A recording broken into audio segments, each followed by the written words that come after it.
you're actually doing the same thing. So if you're actually doing the same thing, why are you so worried? Catholics have already the means to come to you, and it will be cheaper.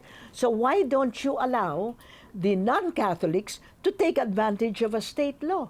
Unang-una kasi yung marriage naman, hindi naman inimbento ng Estado yan eh. Oo. Marriage is naturally, parang, it was invented by God. Ang gusto ho namin, meron ka ng mga existing laws.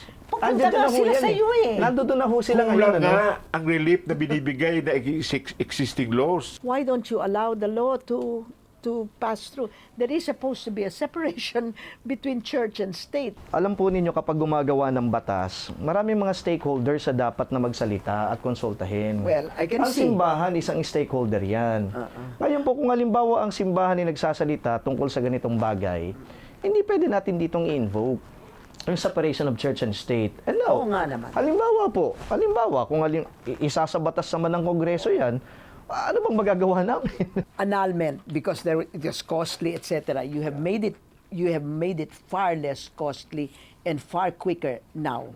Definitely. Yes. All right.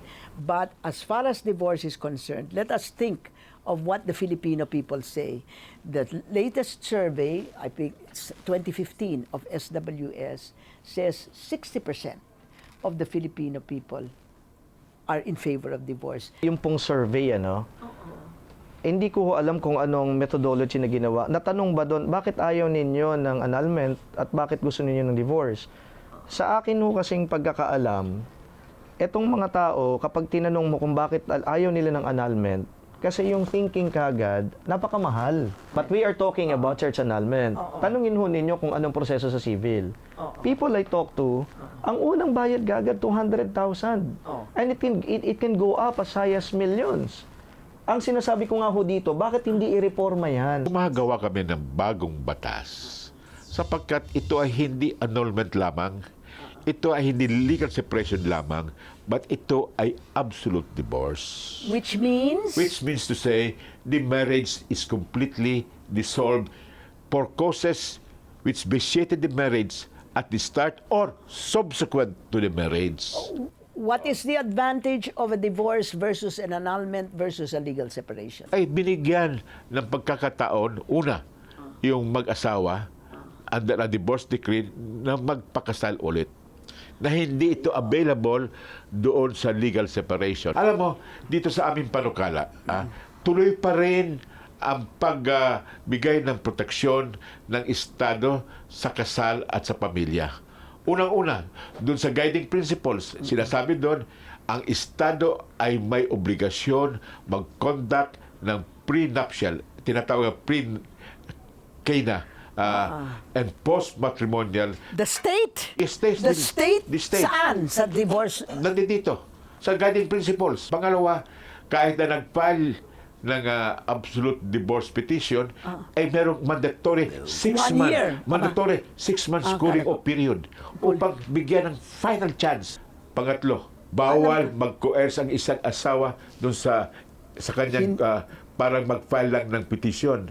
At yung public prosecutor's office ay binigyan ng karapatan at mandato na mag-imbestiga kung merong collusion o wala.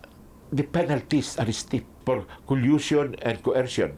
5 years imprisonment and 200,000 fine. And lastly, we do not allow quickie divorces or no contest divorce. Lahat ito ay proteksyon sa pamilya. Ang point dito, pinag-ihiwalay mo kagad yung mag-asawa dito, So, paano mo sasabihin that's protection of marriage? You are not protecting a marriage. It's an outright lie to say that divorce is protecting marriage. Now, I'm challenging Congress and then the judiciary. Do something about the annulment process that we have today. Pababain nyo yan. Tell all these unscrupulous lawyers, huwag silang mag-charge ng kalahating milyon.